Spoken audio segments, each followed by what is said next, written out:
Okay, so here we are inside of our demo level, and what I want to do is show you how you can use a fluid surface actor to put the effect of a water puddle right here around our fire hydrant. Now we're going to take this just one small piece at a time, and for starters we're just going to bring in the fluid surface actor itself as well as an actor to help us capture the reflection. So let's start off here inside the actor class's browser, and I'm going to jump down to the fluid surface actor. So with that selected, let's close out actor classes, and I'll right click here on the floor where our puddle is and choose add fluid surface actor here. Now this fluid surface actor is huge. It takes up our entire level just about.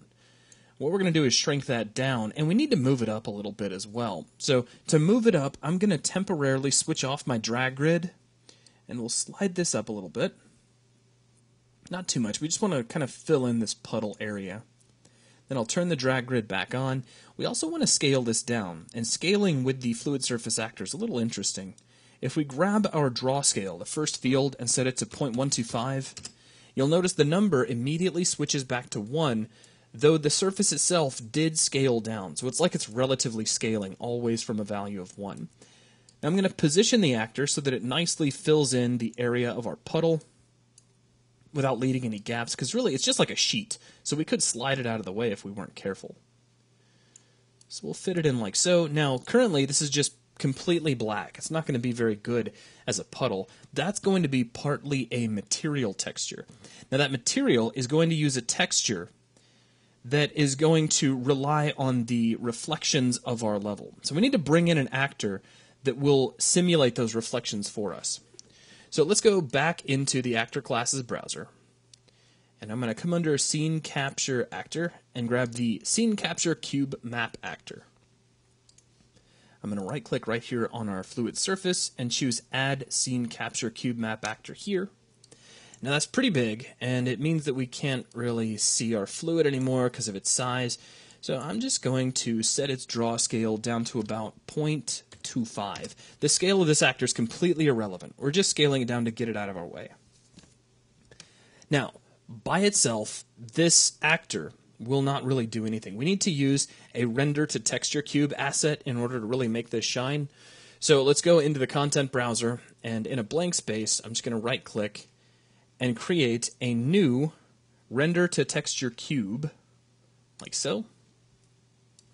Now we need to give this a package. Let's call this fluid package, and let's see, RTT cube underscore water reflection. And you can see the texture here. It looks completely green. Don't worry about that at the moment. However, with this asset now selected, let's go ahead and save our package. So I'm going to select fluid package and hit Control S and just click save. Now I'm going to select the Scene Capture Cube Map Actor and press F4 to open its properties. Underneath the Scene Capture Actor, we'll expand Scene Capture, expand Capture, and you'll see the texture target. Go ahead and assign our newly created texture there, and if we take a look here inside the view, it now suddenly looks like that actor is reflecting our scene, as if it were a chrome sphere. Now back here inside the properties,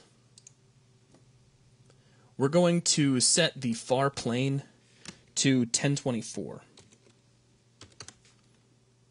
I'm also going to enable post-process, and we're going to leave the view mode set to Scene Cap View, lit, no shadows. We don't really need to be processing shadows.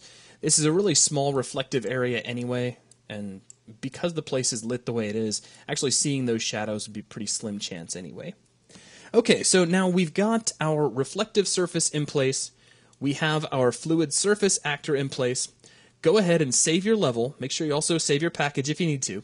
And then when we come back, we'll take a look at setting up the material that'll kind of help complete the process.